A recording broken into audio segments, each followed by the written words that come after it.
Hello दोस्तों, जय Hind. STD के ऑफिशियल में आप सभी का स्वागत है। मैं हूं नितेश। तो पिछले वीडियो में हम लोगों ने साहित्यिक स्रोत तक के टॉपिक को कवर कर लिए थे। चलिए आज नेक्स्ट टॉपिक को देखते हैं। वेद। वेद यह प्राचीन भारत के पवित्र साहित्य है जो हिंदुओं के प्राचीनतम धर्म ग्रंथ है। वेद विश्व के प्राचीन साहित्य भी है। वेद जो है ना, विश्व का भी प्राचीन साहित्य है। भारतीय संस्कृति में वेद सनातन धर्म के मूल और सबसे प्राचीन है, सबसे प्राचीन ग्रंथ है। वेद शब्द संस्कृत भाषा के विद धातु से बना है। किस धातु से? संस्कृत भाषा का विद धातु से क्या बना है? वेद बना है।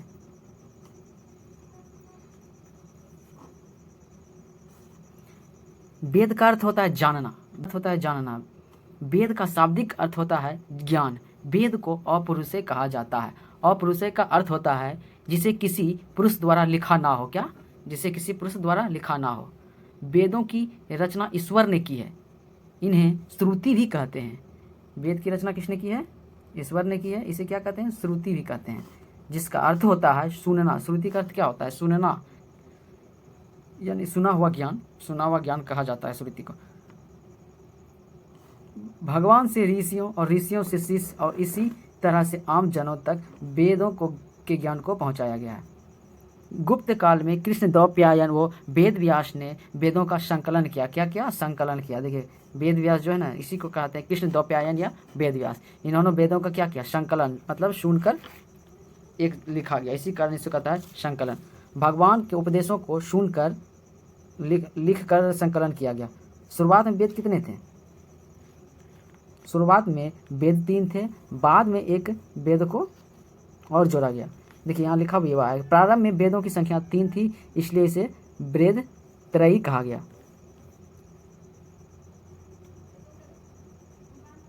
देखिए, जो अथर्ववेद को बाद में जोड़ा गया था, बहुत बाद में अथर्ववेद को जोड़ा गया।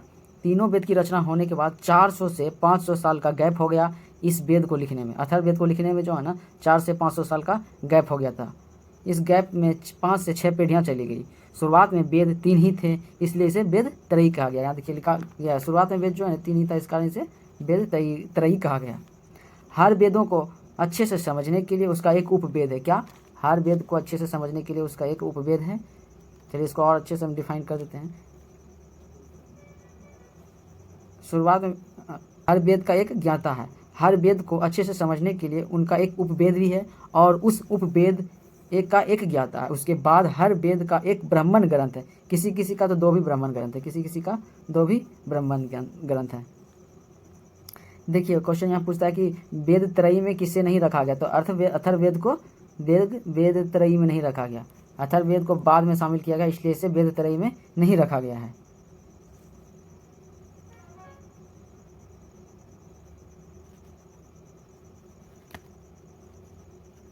वेद की संख्या वर्तमान में कितना है? 4 है। तो पहला कौन हो? ऋग्वेद, सामवेद, यजुर्वेद और अथर्ववेद। देखिए ऋग्वेद, इसमें 10 मंडल है। कितना? 10 मंडल, यानी मंडल को भाग भी कहते हैं। 1028 सूक्त है। सूक्त तथा 10,000 के कारण ही ऋग्वेद कहते हैं। ऋचाएँ का अधिकता कारण इसे क्या कहते हैं? इसे ऋग्वेद कहते हैं। सबसे प्राचीन एवं सबसे बड़ा वेद है। इसमें गायत्री मंत्र की चर्चा है। किसकी चर्चा है इसमें? इसमें गायत्री मंत्र की चर्चा है, जो कि सूर्य भगवान को समर्पित है। किसको? गायत्री मंत्र किसको समर्पित है? तो सूर्य भगवान को समर्पित है।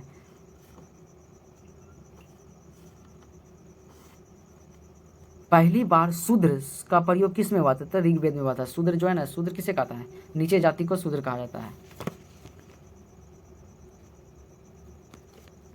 ऋग्वेद का दूसरा तथा 7वां मंडल पुराना है, क्योंकि इसका संकलन पहले ही हो गया था। ऋग्वेद का दूसरा और 7वां मंडल क्या है? पुराना है। इसका संकलन कब हुआ था? पहले ही हो गया था। चलिए ऋग्वेद को थोड़ा सा और अच्छे समझ। इस ऋग्वेद में बहुत सारे जानकारी दी गई है। शूद्र की चर्चा इसमें तो की गई है। ऋग्वेद के शुरुआती भाग में ये कहा गया था कि कोई भी व्यक्ति की जाति का निर्धारण उसके कर्म के आधार पर होगा। क्या? कोई भी व्यक्ति की जाति का निर्धारण उसके कर्म के आधार पर होगा। आगे जाकर इसे वंश के आधार पर कर दिया गया। जबकि अथर्ववेद वैदिक काल जब खत्म होने के समय में पहुंचा, तो उस समय जो है ना, वंश के आधार पर कर दिया गया। तीसरे मंडल में गायत्री मंत्र का उल्लेख है, जिसकी रचना विश्वामित्र के द्वारा की गई थी। देखिए जब विश्वामित्र का जिक्र हो ही गया तो थोड़ा विश्वामित्र के विषय में और ही जान लेते हैं। तो क्या कहा था इसमें, तीसरा मंडल में गायत्री मंत्र का उल्लेख है जिसकी रचना विश्वामित्र के द्वारा की गई थी। तो देखिए विश्वामित्र ब्रह्म ऋषि से कैसे ऋषि बना। देखिए विश्वामित्र जो है ना ब्रह्म ऋषि होने से पहले एक अहंकारी और बलशाली और हठी राजा था, प्रतापी और हठी था, हठी भी था और प्रतापी भी राजा था। इनका नाम क्या था, विश्वरथ था। विश्वामित्र का नाम क्या था, विश्वरथ था। इनकी तपस्या से प्रसन्न होकर वेद माता ने इसका नाम विश्वामित्र रखा। कौन, वेद माता कौन, वेद माता गायत्री ने इसका नाम क्या रखा, विश्वामित्र रखा। देखिए विश्वामित्र जो है ना अपना राज्य विस्तार करने के लिए अलग अलग राज्यों पर आक्रमण करता रहा। उसी समय एक दिन राजा विश्वरथ ने अपना पड़ाव ब्रह्म ऋषि वशिष्ठ के आश्रम के निकट अपना पड़ाव डाला। क्या, ब्रह्म ऋषि वशिष्ठ के निकट अपना जो है ना पड़ाव डाला। जब ऋषि मतलब वशिष्ठ की पत्नी ऋषि वशिष्ठ की पत्नी को जब यह पता चला कि हमारे आश्रम के निकट राजा पधारे हैं, तो उन्होंने अपने आश्रम में आने का निमंत्रण दिया। अगले ही दिन विश्वरथ अपने विशाल सेना को लेकर उसके आश्रम में पहुंच गया। राजा ने सोचा मेरी इतनी बड़ी सेना और मेरा आदर सत्कार करना एक ऋषि के बस की बात नहीं होगी। उस राजा ने सोचा कि इतना बड़ा विशाल सेना है और ये छोटा सा आश्रम में ये ऋषि मेरा क्या आदर सत्कार कर सकता है और इतना बड़ी सेना का क्या आदर सत्कार कर सकते हैं। राजा ये सोचा इस बात को। उन्होंने ऋषि वशिष्ठ से राजा जो है विश्वरथ ने ऋषि वशिष्ठ से नम्रतापूर्वक जाने की अनुमति मांगी, किंतु ऋषि ने उन्हें भोजन करने का आग्रह किया। ऋषि वशिष्ठ ने क्या किया, भोजन करने का आग्रह किया। ऋषि वशिष्ठ जो है ना उसमें भोजन करने का आग्रह किया। ऋषि वशिष्ठ के पास एक चमत्कारी और सर्व इच्छापूर्ण करने वाली एक नंदिनी गाय थी, जिसका आवाहन करने पर ऋषि ने राजा और उसकी सेना के लिए अत्यंत स्वादिष्ट भोजन का प्रबंध किया। ऋषि के पास एक गाय जो था ऋषि वशिष्ठ के पास, उसका क्या नाम था, नंदिनी था। तो वह सर्व इच्छा मतलब जो ऋषि चाहते थे उसे वो प्राप्त कर सकते थे। तो उन्होंने देखा कि हमारे आश्रम में राजा हैं और इनके सैनिक हैं और हमने भोजन के लिए इसको निमंत्रण किया है, तो इसका सत्कार तो करना पड़ेगा। तो विश्वामित्र ने सोचा उस समय कि ये छोटा सा ऋषि है, इसमें क्या मेरा आदर सत्कार कर सकेगा। जब उसका भरपेट भोजन कराया और बना था, ऐसा भोजन विश्वरथ ने अपने जीवन में कभी नहीं खाया था। जो है ना राजा विश्वरथ देखा इतना स्वादिष्ट भोजन है, ऐसा जीवन में उसने भोजन खाया ही नहीं था। भोजन विश्वरथ ने अपने जीवन में खाया नहीं था। उन्होंने ऋषि से पूछा आपने इतना अच्छा सत्कार कैसे किया। वशिष्ठ जो है ऋषि वशिष्ठ ने नंदिनी गाय के चमत्कार की बात उसको बता दी। विश्वरथ आश्चर्यचकित हुए और अगले ही दिन वो अपने राज लौट गया। कुछ ही दिन में उनके राज्य में भयंकर अकाल पड़ा। अब असंख्य लोग मारे जाने लगे, भूख के कारण अकाल पड़ने लगा। उसके राज्य में सब भूख के कारण तड़पने लगा। तो सोचा कि क्यों ना हम जाते हैं ऋषि वशिष्ठ के आश्रम और वहाँ से नंदिनी गाय को ले आएंगे, तो हमारा राजपाट भी चलेगा और प्रजा भूखा नहीं मरेगा।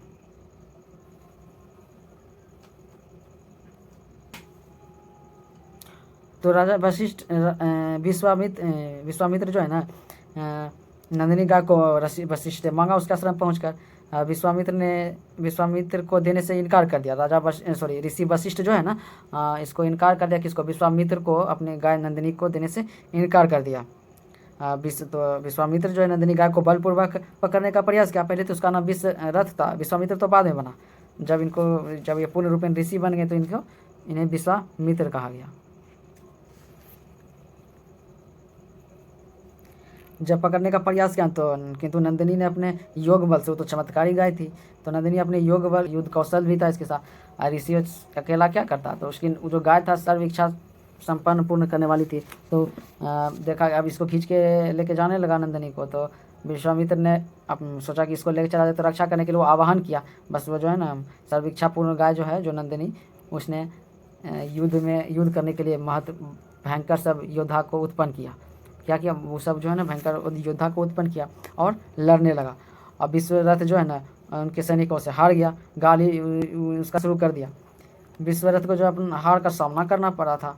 अब विश्वरथ का सेना देखा कि नाश हो रहा है। विश्वरथ के 100 पुत्र ऋषि वशिष्ठ को मारने दौड़े। देखा कि साला मेरा सारी सेना का नष्ट हो रहा है। तो जो विश्वरथ का जो 100 पुत्र था ऋषि वशिष्ठ को मारने के लिए दौड़ा।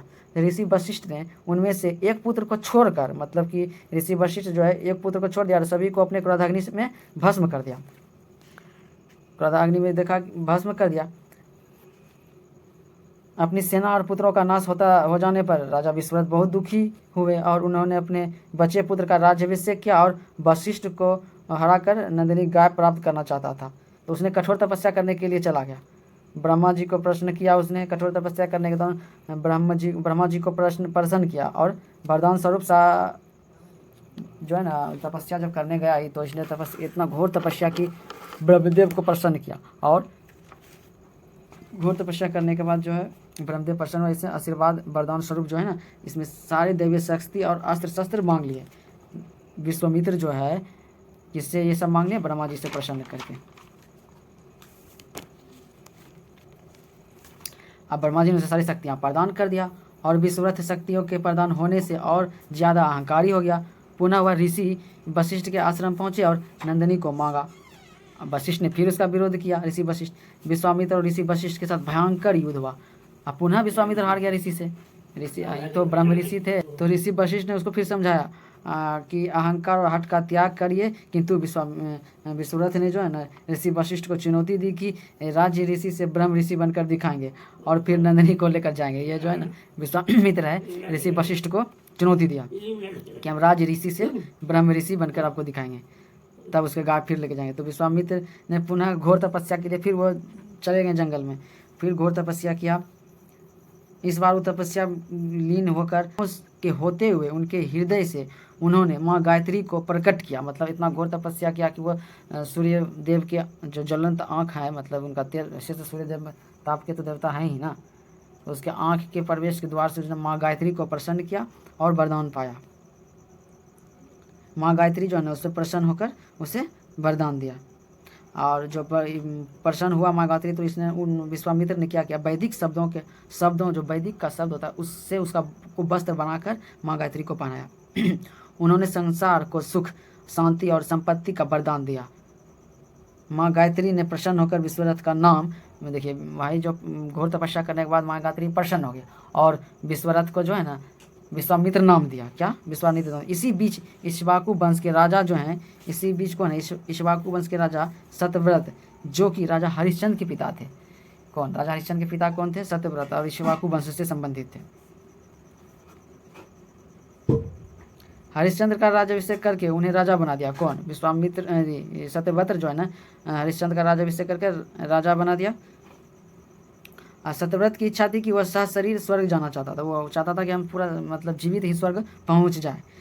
तो उन्होंने अपने कुलगुरु वशिष्ठ के पास जाकर अपनी इच्छा को प्रकट किया कि गुरुदेव मैं सशरीर अपना शरीर लेके हम यमलोक जाना चाहते थे।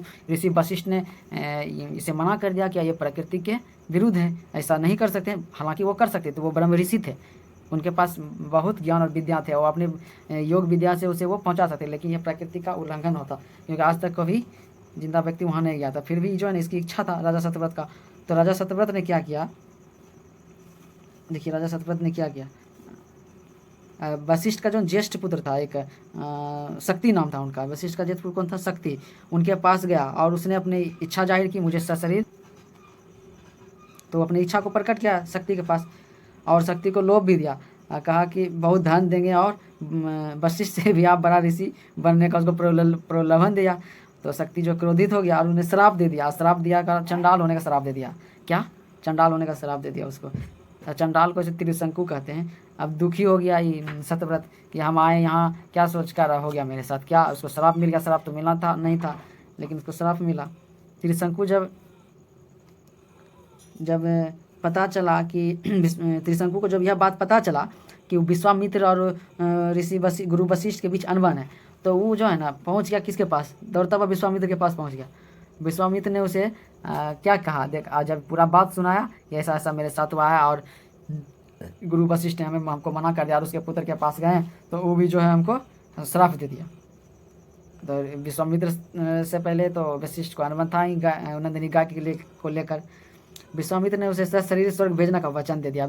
इस बात सुनकर जो है ना विश्वामित्र ने क्या किया सत्यव्रत को कि हाँ हम तुम आपको राजा स्वर्ग लोक शरीर भेज देंगे। विश्वामित्र ने अपने चारों पुत्रों को बुलाया। देखिए इनका पुत्र तो पहले मर चुका था, लेकिन जो चारों पुत्र था उन्हें दक्षिण प्रांत में अपनी पत्नी के साथ तपस्या करते हुए प्राप्त हुआ था। ये जो चार पुत्र था वो दक्षिण प्रांत में अपना तपस्या कर रहा था, वहाँ पे ये प्राप्त हुआ। प्राप्त किया था। उसने यज्ञ को अपने पुत्रों को आदेश दिया यदि कि वशिष्ठ के पुत्र सहित वन में जितने भी ऋषि मुनि हैं उसे यज्ञ का निमंत्रण दे आइए।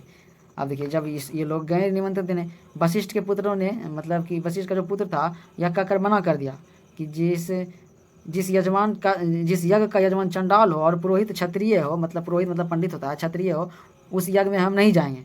यह सुनते जब यह बात जाके बताया विश्वामित्र को, तो विश्वामित्र तुम क्रोधित हो गया, और क्रोधित होने के बाद ऋषि वशिष्ठ के पुत्र को कालपास में बांध लिया, और कालपास में बांध कर यमलोक जाने और 700 वर्ष तक चंडाल योनि में विचरण करने का श्राप दे दिया। अब तो इस श्राप दे दिया उनको, 700 साल का चंडाल श्रेणी में तुम घूमते रहो और यमलोक भेजने का। अब इस तरह जब वशिष्ठ के पुत्र को यमलोक जाने की बात सुनते ही वन के सारी ऋषि मुनि में डर फैल गया, और सब फिर जो है ना पहुंच गया इसके यज्ञ में। उसके बाद कि विश्वामित्र ने यज्ञ शुरू किया। यज्ञ शुरू करने के बाद यज्ञ की समाप्ति होने के बाद जो है विश्वामित्र ने सभी देवता को आहुति के लिए यज्ञ शुरू किया, और उसके बाद जब यज्ञ का समाप्ति होने लगा तो विश्वामित्र ने क्या किया, यज्ञ का जो आहुति होता है सभी देवता को उससे आग्रह किया कि आप लोग आएँ, और कोई भी देवता जो है ना अपना भाग लेने के लिए नहीं पहुँचा। अब विश्वामित्र से और नाराज हो गया, क्रोध हो गया कि कोई भी नहीं पहुँचा। तो विश्वामित्र ने क्या किया, अपना आधा तपोबल, उस क्रोधित हो गया ना विश्वामित्र, जितना तपस्या किया था उसने अपना आधा तपोबल त्रिशंकु को देते हुए शरीर स्वर्ग भेज दिया। स्वर्ग मतलब इससे क्रोधित हो गया कि देवता भी न आया आहुति यज्ञ का आहुति लेने के लिए, बस ये पूरा अपने शक्ति से यज्ञ तपोबल के शक्ति से राजा शतरवत को स्वर्ग भेज दिया। राजा शतरवत सशरीर स्वर्ग पहुँच गया। जब इंद्रदेव के पास यह त्रिशंकु पहुँचे तो इंद्रदेव ने इसे त्रिशंकु को शापित कहते हुए आयोग मानकर स्वर्ग से निकाल दिया। और जब निकाल दिया तो त्रिशंकु जो है सिर के बल पृथ्वी पर गिरने लगा, और विश्वामित्र को रक्षा करने के लिए वह पुकारने लगा। गिरते हुए त्रिशंकु को विश्वामित्र ने जो है ना, जब वो नीचे आ रहा था तो जब गिर रहा था तो विश्वामित्र उसको बचा लिया, रोक दिया, उसे अपने योग शक्ति से वहीं रोक दिया। तब विश्वामित्र ने अपने वचन का पालन रखने के लिए, मान रखने के लिए वचन का, त्रिशंकु के लिए एक अलग स्वर्ग का निर्माण कर दिया। विश्वामित्र जो है त्रिशंकु के लिए एक अलग स्वर्ग का निर्माण कर दिया। अब देवता लोग घबराने लगे कि ये तो ऋषि बन गए थे, अब क्या करते। तब विश्वामित्र ने अपना वचन का पालन किया और एक नया स्वर्ग बना दिया, स्वर्ग का निर्माण कर दिया। नए तारे सप्त ऋषि मंडल बना दिया और नए स्वर्ग का निर्माण तथा दक्षिण में जो सप्त ऋषि है सभी देव का निर्माण वो कर दिया कि रहेगा यहाँ पे सत्यवत। अब भयभीत होकर इंद्र सहित जो है जितना देवता है सभी पहुँचे यहाँ, विश्वामित्र के से अनुनय विनय करने लगे। सभी की बात सुनकर विश्वामित्र बोले कि त्रिशंकु को स्वर्ग भेजने का वचन दिया है, और इसलिए यह मेरे द्वारा बनाया गया जो स्वर्ग है ना यह हमेशा रहेगा, और त्रिशंकु सदा इस नक्षत्र मंडल में अपना अमर होकर राज्य करेगा। तो सोचा देवता इंद्रलोक की चलो स्वर्ग तो ही है, एक अलग स्वर्ग का निर्माण कर ही रहा है, तो इसमें क्या परेशानी है। वो लोग भी खुश होकर चला गया, चलो कि मेरा स्वर्ग पर अति न होगा। इंद्रदेव तो शंकु अति था कि कहीं मेरा शासन नहीं छीना जाए, इस कारण से वो डर डर के मतलब होशियार था, रहना भी चाहिए ऐसा कि मेरा कभी शासन नहीं छीना।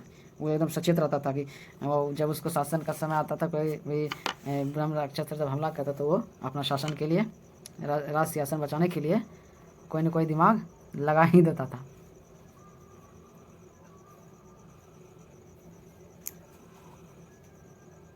जब देवता जब पुनः विश्वामित्र जब देवता चले गए तो पुनः विश्वामित्र ब्रह्म ऋषि बनने के लिए पूर्व दिशा में जाकर कठोर तपस्या करने लगा। इंद्र ने सोचा कि ब्रह्म ऋषि बन जाएगा तो बहुत कुछ कर सकता है, जब अभी स्वर्ग का निर्माण कर सकता है। इंद्र तो जान रहा था कि कुछ भी कर सकता है जब ये स्वर्ग का निर्माण कर सकता है। तो इंद्र ने क्या किया, रंभा को तपस्या भंग करने के लिए भेजा। क्रोधित विश्वामित्र ने तत्काल ही रंभा को पत्थर का बना दिया, मतलब श्राप देकर जब उसकी तपस्या भंग करे तो विश्वामित्र जो है ना श्राप देकर उसे पत्थर का बना दिया। फिर देखिए जब तपस्या की अवधि समाप्त होने पर परमपिता ब्रह्मा जी ने विश्वामित्र को तपस्या का प्रसाद दिया। क्या दिया, किंतु उसी वक्त इंद्र जो है ना ब्राह्मण के भेष में भिक्षु बनकर वहाँ पहुँच गए और विश्वामित्र से भोजन मांगा। और विश्वामित्र जानते हुए कि ब्राह्मण के भेष में इंद्र है, वो अपनी तपस्या का प्रसाद उनको दे दिया। अब विश्वामित्र ने जब उसे प्रसाद दिया, इंद्र बहुत लज्जित हुआ कि इतना तपस्या किया और हमने मांगा ब्राह्मण के भेष में आके तो ये हमको दे दिया। अब क्या करें इंद्र, क्योंकि विश्वामित्र तो अपनी तपस्या का फल देकर उन पर उपकार कर दिया था। अब विश्वामित्र पुनः कठोर तपस्या में लीन हो गया। फिर जब विश्वामित्र अपमानित इंद्र अपमानित हुआ, उसके बाद वो स्वर्ग गया तपस्या को भंग करने के लिए। फिर अप्सरा मेनका को भेज दिया। अब देखिए अप्सरा मेनका जो है ना इसका विश्वामित्र का तपस्या भंग करने में थोड़ा सा कामयाब हो गई। और कामयाब कैसे हुई, तो कामदेव एवं रति की सहायता से विश्वामित्र की तपस्या को भंग कर दिया। और दोनों जो है ना जब भंग कर दिया तो अप्सरा थी तो देखने में सुंदर, वास्तविक ही सुंदर होगी। दोनों ने जो है ना गंधर्व विवाह किया, विश्वामित्र और इधर मेनका जो है ना शादी की, गंधर्व विवाह किया। उनके दोनों के यहाँ एक पुत्री का जन्म हुआ। अब विश्वामित्र अपनी तपस्या भूल कर जो है ना वैवाहिक जीवन में व्यतीत करने लगा। किंतु इंद्र ने जब मेनका को वापस बुलाया, स्वर्ग लौटने का आदेश दिया, तब सत्य का पता चला विश्वामित्र को कि ये जो है ना इंद्र का चाल है। तो विश्वामित्र ने उसको और अपनी पुत्री को, मतलब मेनका तो जा ही रही थी स्वर्ग लोक, अपने पुत्री को छोड़कर वह पुनः तपस्या में लीन हो गया, अपनी पुत्री को छोड़कर तपस्या में लीन हो गया। अब मेनका जो है नवजात शिशु को छोड़कर स्वर्ग लौट गई। अब इसका नवजात शिशु जो था इनका लालन पोषण ऋषि कर्ण ने किया, ऋषि कर्ण में। उसने शकुंतला नाम दिया, उस बच्चा का नाम क्या दिया, शकुंतला नाम दिया। और शकुंतला का विवाह किससे किया, हस्ती के नरेश दुष्यंत से हुआ। हस्ती का नरेश कौन था, दुष्यंत, जिनके पुत्र भरत के नाम पर ही भारत वर्ष का नाम पड़ा है। मतलब हस्ती का जो नरेश था दुष्यंत, उसका पुत्र कौन था, भरत। अब भारत के नाम पर ही क्या पड़ा है, भारत का नाम।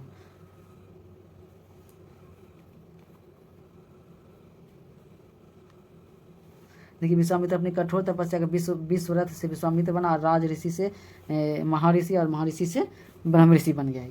अपने लक्ष्य विश्वामित्र अपने लक्ष्य की प्राप्ति के लिए घोर संघर्ष इसको करना पड़ा। देखिए गायत्री मंत्र की रचना भी जो है ना विश्वामित्र ने ही किया था। क्या, विश्वामित्र ने। बहुत कठिन यहाँ का सामना विश्वामित्र को करना पड़ा। ऋषि वशिष्ठ के आश्रम भी पहुँचे वो बाद में, जब वो सब चीज़ उनको मिल गया, मतलब ब्रह्म ऋषि की उपाधि मिलने वाला था। बहुत कठिन।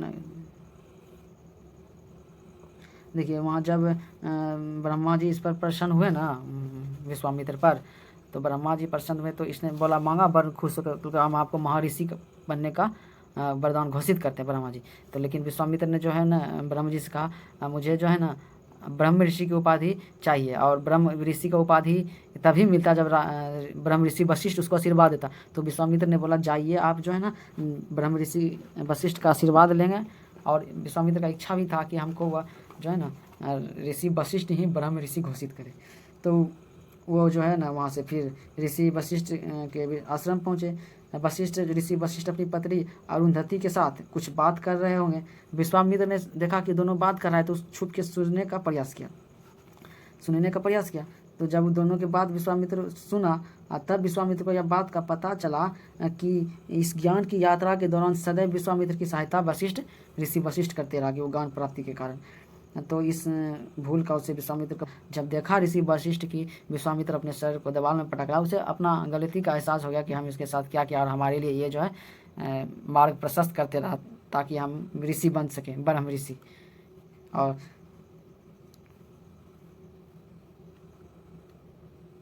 ऋषि वशिष्ठ के प्रति अपना क्रोध के प्रति क्षुब्ध हो गया था वो विश्वामित्र। सर को दीवार में तो मारते मारते वो बेहोश हो गया। विश्वामित्र जो है ना बेहोश होकर ऋषि के चरण पर जैसे ही उसके चरण पर गिरा कि ऋषि वशिष्ठ के चरण के नौ के द्वारा जो है ना एक दैवीय शक्ति हुआ। तो उसके पास तो शक्ति होगा ही, क्या कि वो खुद ब्रह्म ऋषि था। तो दैवीय शक्ति जो है ना उसके जैसे सर में उसका पैर के में टकराया, मतलब चरण में वशिष्ठ का, तो एक दैवीय शक्ति का अनुभव किया इसके शरीर में। कौन, विश्वामित्र। जब दिव्य प्रकाश का महसूस हुआ उसको, कुछ समय बाद विश्वामित्र वहाँ से जाने का प्रस्थान सोचने लगा। वो फिर गया, अपने ध्यान में मग्न हो गया। अचानक एक दिन उनके कान में जो है ना एक ध्वनि सुनाई दी। जब वो तपस्या करे तो एक अचानक ध्वनि सुनाई दी उसके कान में। उन्हें यह ज्ञात हुआ कि जब भी वे उस ध्वनि पर ध्यान दे रहा था तो उसके शरीर का दर्द जो है ना एकदम कम हो रहा था। उन्होंने ध्वनि को स्पष्ट सुनने के लिए जो है ना ध्यान को और केंद्रित किया। मतलब जो ध्वनि सुन रहा था वो एकाएक जितना तपस्या करने के बाद, लीन होने के बाद, जो उसके कान में ध्वनि उत्पन्न हुआ तो उसको स्पष्ट सुनने के लिए फिर से लीन हुआ गया वो। उन्हें यह ज्ञात हुआ कि जब भी वे उस ध्वनि पर ध्यान दे रहे थे उसके शरीर का दर्द कम हो रहा था। उस स्पष्ट शब्दांश ध्वनि को सुनाई दे रहा था उसको। ध्यान देने के बाद जो है ना शब्दांश ध्वनि से अलग हो रहा था। वही शब्दांश उनके सामने एक मंत्र के रूप में प्रकट हुआ और उसके सामने 24 अक्षर और 3 पंक्ति दिखाई दे रहे थे। अब जो है ना क्या, जब उस गहन अध्ययन किया तो 24 अक्षर और 3 पंक्ति दिखाई दे रहा था। और उन्होंने उसका जाप आरंभ कर दिया। जब वह जाप कर रहे थे तो उनके हृदय का दर्द धीरे धीरे जो है ना दूर हो रहा था अब वो जानते थे कि ईश्वर की कृपा से उन्हें यह मंत्र प्राप्त हुआ है और ये मंत्र सभी कष्टों का निवारण भी करता है। मैं इसका नाम गायत्री मंत्र रखता हूँ। विश्वामित्र ने इसका नाम रखा। तभी उन्हें अचानक गुरु वशिष्ठ को अपनी ओर आते देखा। वशिष्ठ ने आशीर्वाद दिया। जब आया तो उस वशिष्ठ ने आशीर्वाद दिया और बोला कि आप जो है ना ब्रह्म ऋषि से सम्मानित पद, और कहा कि आप मानव जाति, ब्रह्म ऋषि के लिए उसको ऋषि वशिष्ठ आशीर्वाद दिया और ब्रह्म ऋषि घोषित कर दिया और कहा कि मानव जाति के कल्याण के लिए गायत्री मंत्र की खोज की उपाधि आपको मिलता है। जो खोज किया इसके गायत्री मंत्र का उसको उपाधि, ताकि ये मानव जाति का कल्याण हो। तो चलिए देखिए, हम विश्वामित्र के विषय में थोड़ा बहुत लंबा खिंचा गया, आज का वीडियो भी लंबा हो जाएगा, तो हम यहाँ पे ही तो अब तीसरा मंडल की चर्चा तो हो ही गई था विश्वामित्र में। अब चलिए पहला मंडल, पहला तथा 10वां मंडल नया है क्योंकि इसका संकलन बाद में हुआ है। इनका संकलन क्या हुआ है? बाद में हुआ है। देवता, देखिए 9वें मंडल में किसका उल्लेख है? देवता सोम का उल्लेख है। ऋग्वेद के ज्ञानी को क्या कहा जाता है? धैत्री कहा जाता है। इसके ब्राह्मण ग्रंथ क्या है? कौस्तकीय है और ऐतरेय है। क्या है? कौस्तकीय और ऐतरेय। ऐतरेय में किसकी चर्चा है? जनपद की चर्चा है। ऋग्वेद का उपवेद क्या है? आयुर्वेद है, जिसमें चिकित्सा की चर्चा है। आयुर्वेद के ज्ञानी को हम क्या कहते हैं? प्रजापति कहते हैं। आयुर्वेद के ज्ञानी को क्या कहते हैं हम? प्रजापति कहते हैं।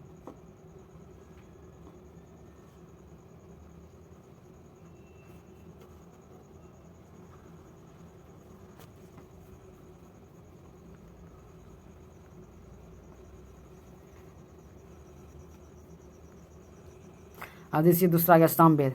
इससे संगीत से संबंधित है सामवेद। ये संगीत से संबंधित है। इसमें जो है ना 1875 मंत्र है। कितना? 1875 मंत्र, किंतु वास्तव में 99 मंत्र ही सामवेद के हैं। अब बाकी सब जो है ना कहाँ से ग्रहण किया गया? ऋग्वेद से लिया गया है।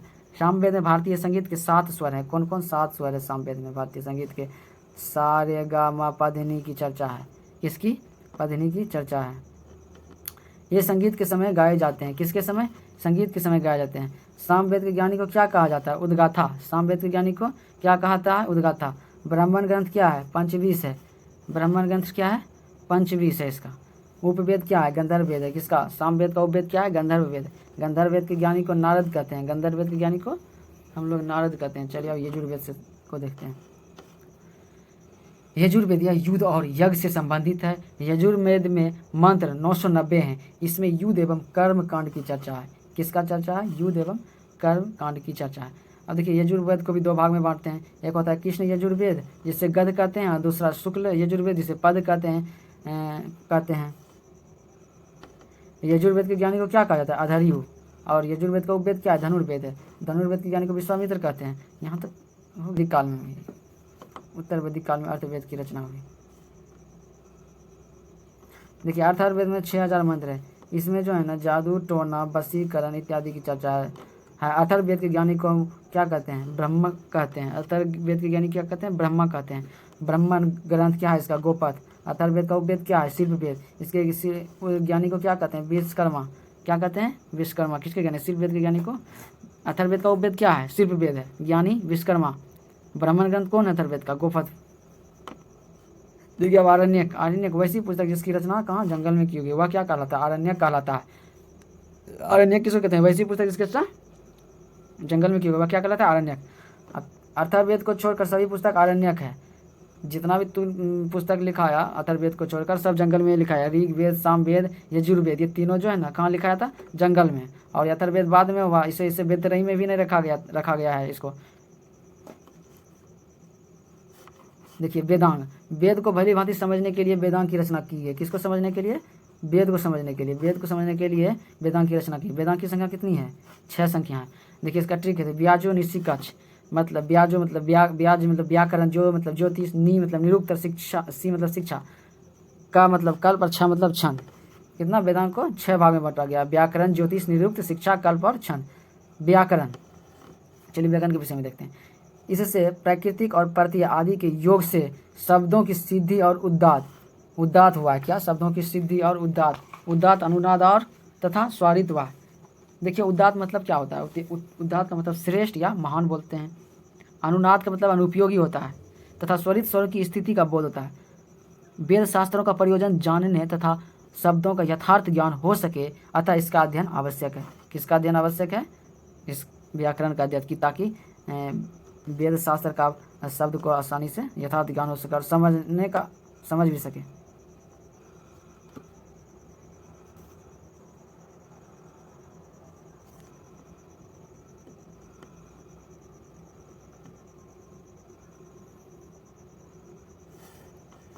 देखिए इस संबंध में पाणिनीय व्याकरण अष्टाध्यायी ही वेदांग का प्रतिनिधित्व करता है। जो अष्टाध्यायी के लेखक पाणिनि है, ये संस्कृत भाषा का व्याकरण है, जो सबसे पहला व्याकरण अष्टाध्यायी को ही माना जाता है। उसी से इस के अथर्ववेद के विषय में, वेदांग के विषय में, व्याकरण के विषय में। अब देखिए ज्योतिष, इसमें वैदिक यज्ञ और अनुष्ठान का समय ज्ञात होता है। वैदिक और अनुष्ठान का समय ज्ञात होता है, जहाँ ज्योतिष से मतलब वेदांग ज्योतिष से है। यह वेद पुरुष के नेत्र माना गया है। किसे? इससे वेदांग को है ना, वेद पुरुष का नेत्र माना जाता है। वेद यज्ञ कर्म में प्रवृत्त होते हैं और यज्ञ काल के आश्रित होते हैं तथा ज्योतिष शास्त्र से काल का ज्ञान होता है। किसका? ज्योतिष शास्त्र से किसका ज्ञान होता है? काल का ज्ञान होता है। अनेक वैदिक पहेलियों को भी ज्ञान किए का भी सुलझाना, जो जितना भी पहेली है उसको सुलझाने के लिए ज्योतिष का सहायता लेना ही पड़ता है। ज्योतिष ही इस पहेली को सुलझा कर बता सकता है कि क्या होगा, कैसे होगा। इसी यहाँ थोड़ा मिसप्रिंट हो गया, यहाँ होना चाहिए ज्योतिष को सुलझा। अनेक वैदिक पहेलियों का भी ज्ञान बिना ज्योतिष के नहीं हो सकता है ना। ठीक है, फिर भी यहाँ चलिए सही है। देखते हैं आगे, निरुक्त देखते हैं। निरुक्त शास्त्र, वेदों में जिन शब्दों का प्रयोग जिन जिन अर्थों में किया गया है उनके उन अर्थों के निश्चयात्मक रूप से उल्लेख निरुक्त में किया गया है। किसको? निरुक्त में किया गया है। निरुक्त शास्त्र वेद में है। देखिए इसे वेद पुरुष का कान कहा गया। किसको? निरुक्त को जो है ना वेद पुरुष का कान कहा गया। निशेष रूप से जो कथित है वह निरुक्त है। जो कथित है क्या? वो निरुक्त है। निरुक्त को वेद का आत्मा भी कहा गया है। क्या कहा गया है? इसे वेद का आत्मा कहा गया है। शिक्षा शास्त्र, इसमें वेद मंत्रों का उच्चारण करने की विधि बताई गई है। शिक्षा शास्त्र जो है आपका, इसमें क्या किया गया? वेद को कैसे उच्चारण करना चाहिए उसकी विधि बताई गई है। स्वर्ण एवं वर्ण आदि के उच्चारण प्रकार की जहाँ शिक्षा दी जाती है उसे शिक्षा कहा जाता है। इसका मुख्य उद्देश्य वेद मंत्रों के अविकल मतलब क्या होता है पता है आपको? अविकल मतलब कि व्यवस्थित, जो घटाया बढ़ाया गया हो उसे क्या कहते हैं? व्यवस्थित। कभी घटाया और बढ़ाया गया। यथा स्थिति विशुद्ध,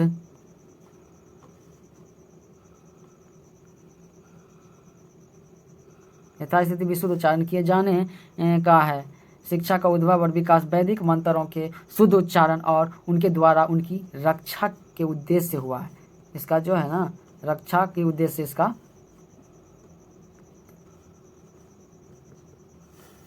कल्पशास्त्र, वेदों के किस मंत्र का प्रयोग किस कर्म में करना चाहिए इसका कथन किया गया। इनकी 3 शाखाएं, श्रौत सूत्र, गृह सूत्र और धर्म सूत्र। कल्प वेद प्रतिपादित कर्मों का भली भांति विचार प्रस्तुत करने वाला शास्त्र है। क्या है? कल्प जो है ना, कल्प वेद है प्रतिपादित कर्मों का भली भांति विचार प्रस्तुत करने वाला शास्त्र। इसमें यज्ञ संबंधी नियम बताए गए हैं। किसमें? कल्प में यज्ञ संबंधी नियम दिए गए हैं।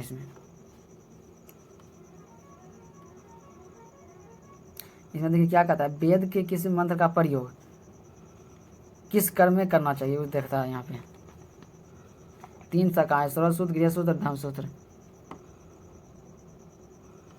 छंद शास्त्र, वेदों में प्रयुक्त गायत्री, उष्णिक आदि छंदों की रचना का ज्ञान छंद शास्त्र से होता है।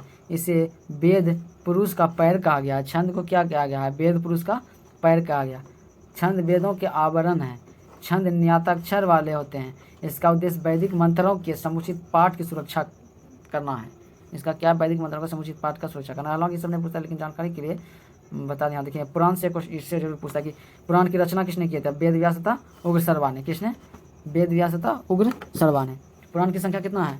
18। देखिए क्वेश्चन पूछता है कि पुराण की संख्या कितना है? 18 है। या पुराण की रचना किसने की? तो वेद व्यास एवं उग्र सर्वा। 5वां वेद किसे कहते हैं? तो पुराण को भी 5वां वेद कहते हैं। वेदों का वेद किसे कहते हैं? पुराण को ही वेदों का वेद कहते हैं। प्राचीन वंश की जानकारी मिलती है किससे? पुराण से। प्राचीन वंश की जानकारी मिलती है। देखिए विष्णु पुराण, इसे 18 पुराणों में अत्यंत महत्वपूर्ण तथा प्राचीन माना गया है। यह पराश ऋषि द्वारा परिणीत हुआ, मतलब पराश ऋषि के द्वारा इस विष्णु पुराण को वर्णित किया गया है। इसके प्रतिपाद्य भगवान विष्णु है, जो कि सृष्टि के आदिकारक एवं नित्य भी है।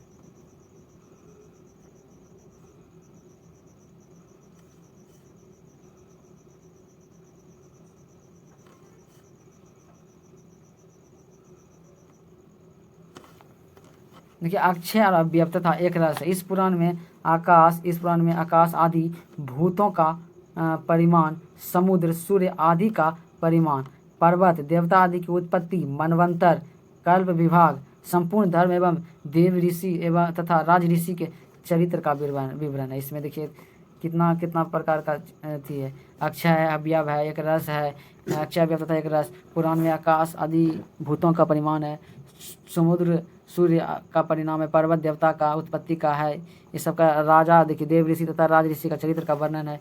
और विष्णु पुराण में जो है ना मुख्य रूप से किसका, श्री कृष्ण के चरित्र का वर्णन है। भगवान श्री कृष्ण के चरित्र का वर्णन किसने है, विष्णु पुराण में। यद्यपि संक्षेप में राम भी कथा का भी उल्लेख मिलता है। क्या, भगवान राम की कथा का भी उल्लेख मिलता है, थोड़ा सा है, ज़्यादा ना इसमें। देखिए विष्णु पुराण से जब क्वेश्चन पूछता है यहाँ से क्वेश्चन पूछता है कि विष्णु पुराण में मौर्य वंश की जानकारी मिलती है। क्या, मौर्य वंश की, तो पूछेगा मौर्य वंश की जानकारी किस पुराण में मिलती है, तो विष्णु पुराण में। मत्स्य पुराण, इसमें जो है ना किसका, सातवाहन वंश की जानकारी मिलती है। किस वंश की, सातवाहन वंश की जानकारी मिलती है। इसमें भगवान विष्णु के कितना 10 अवतार की चर्चा है, कितना 10 अवतार की चर्चा है इसमें। चलिए वायु पुराण में गुप्त वंश की जानकारी मिलती है। किसमें, वायु पुराण में गुप्त वंश की जानकारी मिलती है। समुद्रगुप्त का, देखिए वायु पुराण में लिखा है कि समुद्रगुप्त का घोड़ा जो है ना 3 समुद्र का पानी पीता था। कितना, 3 समुद्र का पानी का। तो उपनिषद का अर्थ क्या होता है, गुरु के समीप बैठकर ज्ञान प्राप्त करना, या समीप या उपवेशन बोलिए या समीप बैठना बोलिए। देखिए ज्ञान प्राप्त करना, ब्रह्म विद्या की प्राप्ति के लिए शिष्य का गुरु के पास बैठना। देखिए ये जो है ना उपनिषद जो है ब्राह्मण के विरुद्ध जो है ना राजपूत की एक प्रक्रिया मानी जाती है। ऐसा कहा जाता है कि जो ब्राह्मण शिक्षा दे रहा था, राजपूत जो किसी किसी को नहीं मिलता था, तो उसको जो है ना राजपूत जो है ना ब्राह्मण के विरुद्ध जो अपना ये चालू कर दिया था। यह सब जो है उपनी, उपसर्ग तथा सद धातु से निष्पन्न हुआ है। सद धातु के 3 अर्थ हैं, विवरण नाश होना, गति पाना या जानना तथा अवसाद शिथिल होना। उपनिषद में ऋषि और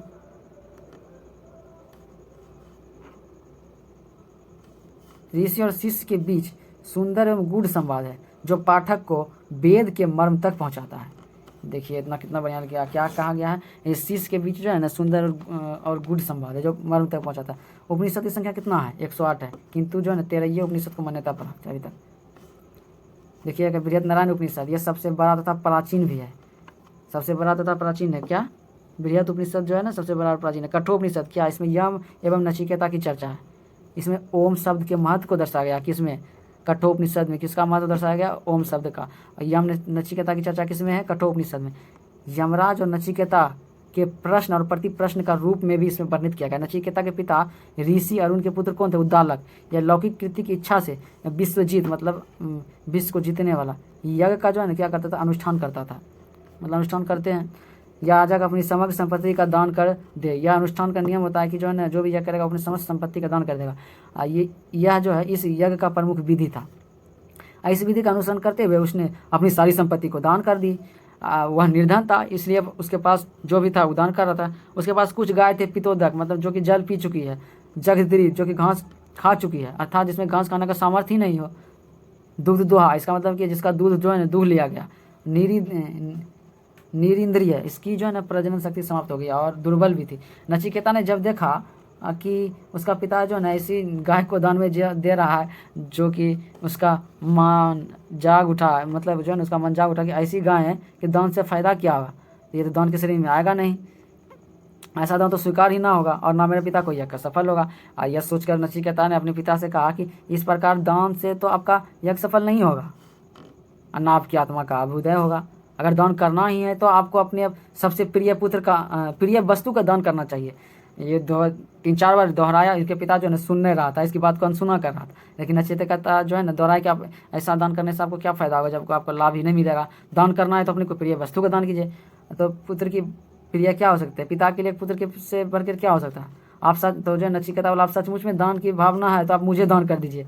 अब नचिकेता वाला कि अगर सच में आपके दान का भावना है तो मुझे दान कर दीजिए। कहिए मुझे दान में किसको देने को तैयार है। नचिकेता बोलता है कहिए आप किसको दान में देंगे हमको। तो कसमें, संस्कृत में देखिए कसमें माँ 10 यसी, क्या, कसमें माँ 10 यसी। पिता ने पुत्र की बात कौन सुनी, कर दिया तो करवे करता वो जो बोला तो समझा नादान वाला के। जब नचिकेता ने देखा कि उसका पिता उद्धालक उसकी बात पर ध्यान नहीं दे रहा है तो प्रश्न को दोहराने लगा, मुझे किसको दोगे, मुझे किसको दोगे, वो कहने लगा। तब जो है इसका पिता क्रोध हो गया। क्रोध होने से क्या हुआ, मतलब गुस्सा हो गया इस पर। जाओ, गुस्सा से बोल, जाओ तुझे मृत्यु को मैं दान में देता हूँ।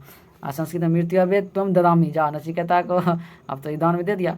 नचिकेता को यमराज के पास जाना ही पड़ा। जब वो पहुंचा यमलोक तो यमराज जो है अपने महल में थे, ही नहीं, बाहर गया होगा किसी को लाने के लिए घींच घात के। यमराज का काम है कि उठा के लेके जाना। इस कारण नचिकेता कहता ने को 3 दिन लग गया, 3 दिन और 3 रात यमराज के महल के बाहर प्रतीक्षा करता रहा। जब 3 दिन के बाद यमराज जो है ना जब लौटा तो देखा कि उन्होंने बहुत धीरज भरी प्रतीक्षा से प्रसन्न होकर नचिकेता से तीन वरदान मांगने का बोला कि इतना देर से हो तुम हमारे दरबार में, जो है ना तुम वरदान मांगो हमसे वरदान मांगो।